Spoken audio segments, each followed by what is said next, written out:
Well, hello.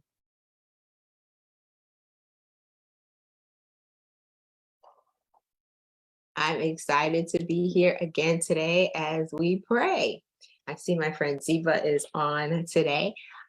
This is, sometimes look at all this paper. I really do need to clean that up, don't I?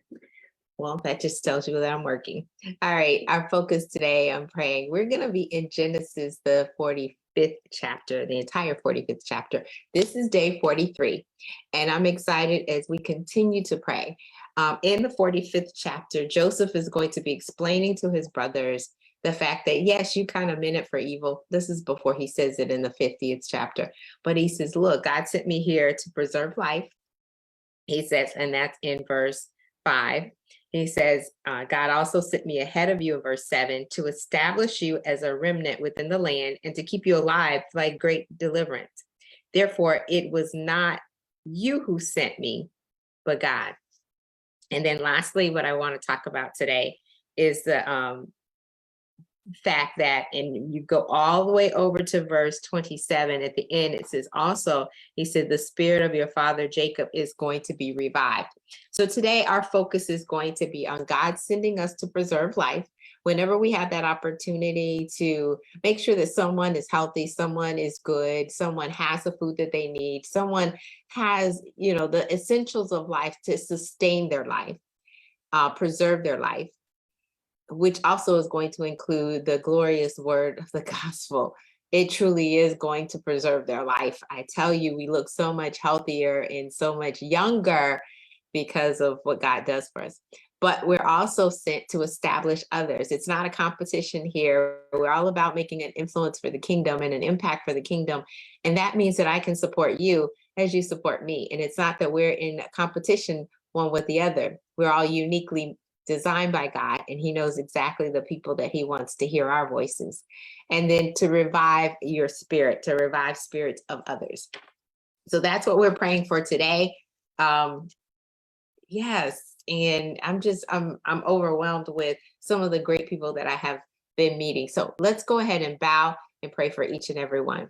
Most gracious and heavenly Father God, we do thank you. We bless you. We honor you just for life itself. Thank you, Lord, for giving us another day, another opportunity to influence and impact someone else's life.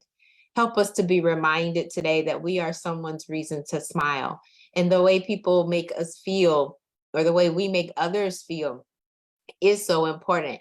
So as we know how it feels on the other side, help us to be the ones to have the right spirit at the right time, that we influence and impact others, establishing them in what is necessary and needed, reminding them that you love them unconditionally, that you even sent your son in order to die for them so that they might have life and have it more abundantly, that they would have the eternal life, but also have the abundant life here on this earth.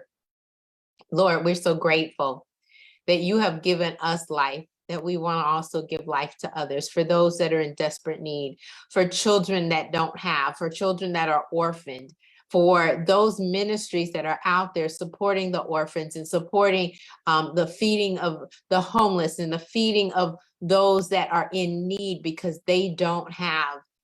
Lord, I ask that you bless them, that you send a harvest in, that you allow them, to have someone to come along and support, to partner with them. And partnership is so important. Lord, you send us for reasons to preserve life, but also reasons to establish others. Help us to see the benefit, the good, the giftings that you have in other people, and help us to exalt them, recognizing that it's not diminishing in us. Lord, help us to give them the visibility that they need at the right time so that they too may prosper and turn around and bless you. Help us also to revive the spirits of those who are discouraged, excuse me, that are discouraged today, but those that need your encouragement. Help us to be the encouragers, the Barnabases along the path, the Silases that come along with the Paul, the Timothys that come along a little bit later, as well as the Tituses. Help us to be those that you have called for such a time as this, to come alongside, giving the Christian motivation, the encouraging words, the powerful prayers, the Bible study, the Bible application, the Christian inspiration, to remind them about God, remind them about what Jesus said, remind them about what the Bible then teaches us, so that we might be your children, called to do the work that you have sent us out to do. You said, go ye therefore and make disciples. Help us to do just that. It's in Jesus' name that we do pray and give you thanks. Amen. I love everyone who is on this call today. I don't know what's going on with my voice today. I think it's because it decided it wanted to be a little cool here in Florida. It's one day. If I can get past today, I guess tomorrow will be warmer. But I hope your heart is warmed in knowing that God loves you. I hope your heart is warmed in knowing that you can make a significant impact in someone else's life. Don't dim your sparkle, but be the one that God has called you to be, and shine, shine, shine forevermore. Have a fantastic rest of your day. God bless.